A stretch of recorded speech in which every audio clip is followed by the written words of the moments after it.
Apakah hukum isteri menengking suami? Adakah harus kerana dia stres? Nampak?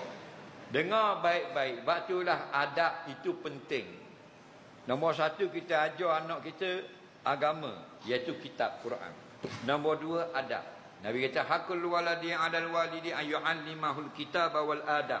Hak anak atas ayah, wajib ayah tu ajar Quran dan adab. Adabnya di antaranya adab isteri dengan suami. Nah, isteri dengan suami ini tak boleh kita gunakan bahasa yang menyakitkan hati suami dengar. Begitu juga suami tak boleh maki hamun isterinya. Nah, jadi kalau seorang suami yang normal, yang tidak gila, dia sakit hati tak kalau suami isteri dia tengking-tengking dia?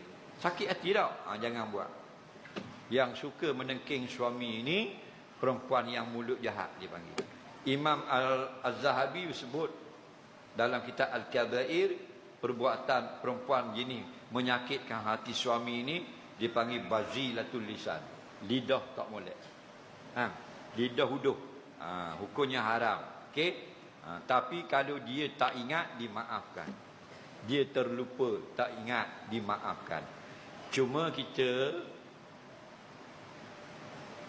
memang bini kita banyak tak betul dengan kita, betul tak? Cuma kita biar banyak maaf. Kerana kita pemimpin. Ar-rijalu qawwamuna 'alan nisa. Suami adalah pemimpin rumah tangga. Bila pemimpin banyak memaafkan orang yang di bawah. Betul tak?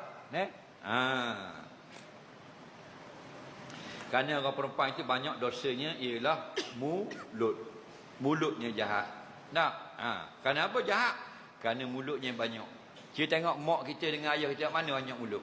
Mak ke ayah? Mak. Ayah toki dengan tok. Tok kan? Tok dari pagi garik tak berhenti lagi. Cakap dari subuh. Tok. Beria tok aku. Faham? Toki 3 hari tak dengar kali suara. Tahu tak? Nak dengar suara toki, lembu masuklah kandang. Toki baru bunyi. Toki. Tidak ada senyap. Itu mulut. Banyak cakap, banyak salah. Bila banyak salah, kita maafkan. Nampak? Man kasura kalamuhu kasura saktuhu. Paman kasura saktuhu kasura zunubuhu. Barang siapa banyak kalam, banyak cakap, banyak salah. Bila banyak salah, banyak dosa. Paman kasura zunubuhu fannaru aulabi. Maka dah banyak dosa, layaknya masuk neraka. Jadi bini-bini kita hak selayaknya masuk neraka apa? Banyak salah dengan suami. Maka sebab tu kita maafkan. Tak.